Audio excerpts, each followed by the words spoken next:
Iran Israel போர் மேகம் காரணமாக தமிழ்நாட்டில் கமர்ஷியல் சிலிண்டர் எனப்படும் சமையல் வணிக கேஸ் சிலிண்டர்கள் சப்ளை நிறுத்தப்பட்டது. வீடுகளுக்கு வழங்கப்படும் கேஸ் சிலிண்டர் விநியோகமும் தாமதமாகி வருகிறது. நம் நாட்டிற்கு தேவையான கச்சா எண்ணெய் 85% இறக்குமதியை நம்பித்தான் உள்ளது. வீடுகளுக்கு 14.20 கிலோ எடையிலும் வணிக பயன்பாட்டிற்கு 19 கிலோ எடையிலும் சமையல் கேஸ் சிலிண்டர்களை இந்துஸ்தான் ஆயில், பாரத், ஹிந்துஸ்தான் பெட்ரோலியம் உள்ளிட்ட பொதுத்துறை நிறுவனங்கள் சப்ளை செய்து வருகின்றன. அமெரிக்காவும் இஸ்ரேலும் இணைந்து ஈரான் மீது தாக்குதல் நடத்தி வருகின்றன. ஈரானும் பதிலடி கொடுத்து வருகிறது. இதனால் மேற்காசிய நாடுகளில் காணப்படும் போர் பதற்றத்தால் கச்சா எண்ணெய் ஏற்றி வரும் கப்பல் போக்குவரத்து சேவை பாதிக்கப்பட்டுள்ளது. இதனால் எரிபொருள் தட்டுப்பாடு ஏற்பட்டுள்ளது. இதனால் தமிழ்நாட்டில் பெரும்பாலான மாவட்டங்களில் சமையல் வணிக கேஸ் சிலிண்டர் சப்ளை நிறுத்தப்பட்டது. புக்கிங் செய்ய முடியாமல் ஹோட்டல் உரிமையாளர்கள் தவிக்கின்றனர். இதுவரைக்கும் எங்களுக்கு சமையல் கேஸ் சிலிண்டர் பிரச்சனை இல்லாமல் இருந்தது. ஒரு ஹோட்டலுக்கு அத்தியாவசியமே கேஸ் சிலிண்டர் தான். இப்போ இன்றைய காலகட்டத்தில் விறகுலையோ இல்லை கறியிலையோ நம்ம சமைக்க முடியாது. அதை எங்கே ஸ்டோரேஜ் பண்ணுவோங்கிறதும் ஒரு பெரிய கேள்விக்குறி. அதே நேரத்தில் முந்தா நாள் வரைக்கும் எங்களுக்கு சிலிண்டர் தட்டுப்பாடு இல்லாமல் வந்துக்கிட்டு இருந்தது. நேற்றுலேருந்து வர்த்தக சிலிண்டர்கள் கொடுக்கக்கூடாதுன்னு சொல்லி ஆர்டர் போட்டிருக்கிறதாக சொல்கிறாங்க. அதில் எங்களுக்கு யாருக்குமே தரலை. இப்போ எல்லாருமே சிலிண்டருக்காக அலைஞ்சிக்கிட்டு தான் இருக்கிறோம். இப்போ ஒரு கடையிலையும் இப்போ பார்த்திங்கன்னா மதுரை மாவட்டத்தை பொறுத்த வரைக்கும் 500லேருந்து 600 ஹோட்டல்கள் இருக்குது.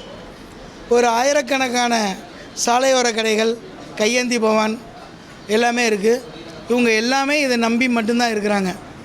ஸோ சிலிண்டர் வரலன்னா பல பேருடைய வாழ்வாதாரம் பாதிக்கப்படும். கிட்டத்தட்ட 20,000லேருந்து 25,000 தொழிலாளர்களுடைய வாழ்வாதாரமும் பாதிக்கப்படும், வேலை இழக்க நேரிடும். அதனால் மத்திய அரசும் தமிழக அரசும் 3 நாளைக்குள்ளே, ஏன்னா அது வரைக்கும் தான் எங்களுக்கு சிலிண்டர் இருக்கும். அதற்கப்புறம் மதுரை மாவட்டம் முழுவதும் கடைகள் அடைக்கக்கூடிய ஒரு சூழ்நிலை உருவாயிருச்சு. இந்த 3 நாளைக்குள்ளே போர்க்கால நடவடிக்கையின் அடிப்படையில் எங்களுக்கு தடையில்லாமல் சிலிண்டர் வழங்குவதற்கு ஏற்பாடு செய்ய வேண்டும். காலையிலே முதலமைச்சரை தமிழ்நாடு ஹோட்டல்கள் சங்கத்திலேருந்து போய் சந்திச்சிட்டாங்க. ஒரு ஆறுதல் தரக்கூடிய ஒரு வார்த்தை சொல்லியிருக்காங்க. தமிழகத்தை எப்போதும் தலைகுனிய விடமாட்டேன் என்று அவர்களுக்கு எங்கள் தமிழ்நாடு ஹோட்டல்கள் சங்கம் சார்பிலே நன்றியை தெரிவித்துக் கொள்கிறோம். கண்டிப்பாக இன்னும் ஒரு 3 நாளைக்குள்ளே எங்களுக்கு இந்த பிரச்சனை இல்லாமல், வர்த்தக சிலிண்டர்கள் தட்டுப்பாடு இல்லாமல் கொடுப்பதற்கு ஏற்பாடு செய்யும்படி கேட்டுக்கொள்கிறோம். அது எதனால் இந்த தட்டுப்பாடு வருது அப்படின்னா, ஈரான் போர்னால் எண்ணெய் கச்சா பொருட்கள், எண்ணெய்கள் இங்கே வராமல் இருக்கிறதுனால தான் இந்த தட்டுப்பாடுன்னு சொல்கிறாங்க. உலகம் முழுக்க சம்பித்த கொரோனா காலங்கள்லேயே மருந்து கடைகளும் உணவகங்களும் மட்டும்தான் திறந்து இருக்கணும்னு சொன்னாங்க. ஏன்னா மக்களுக்கு அத்தியாவசியமானது இந்த உணவு தான். இன்றைய தினம் பார்த்திங்கன்னா 1வது லாக்டவுன், 2வது லாக்டவுன் மாதிரி இந்த சிலிண்டர் கிடைக்காமல் போயிடுச்சுன்னா இன்னும் ஒரு வாரத்தில் கண்டிப்பாக 3வது லாக்டவுனை மக்கள் எதிர்கொள்ள வேண்டியிருக்கும். ஏன்னா சிறிய டீ கடைகள்லேருந்து இந்த சிலிண்டர் இல்லைன்னா டீ கூட போட முடியாது, அந்த அளவுக்கு டீ கூட கிடைக்காது. அதனால் ஒரு 3வது லாக்டவுனை எதிர்கொள்ளக்கூடிய சூழ்நிலை உருவாகும்.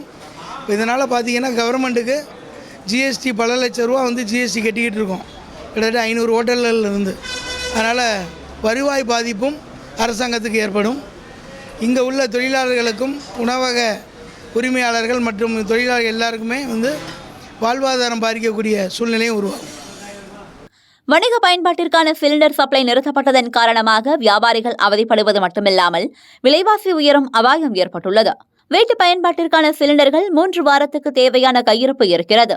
எனினும் 20 நாட்களுக்கு முன்பு பதிவு செய்தவர்களுக்கு முன்னுரிமை அடிப்படையில் சிலிண்டர்கள் வழங்கப்பட்டு வருவது குறிப்பிடத்தக்கது.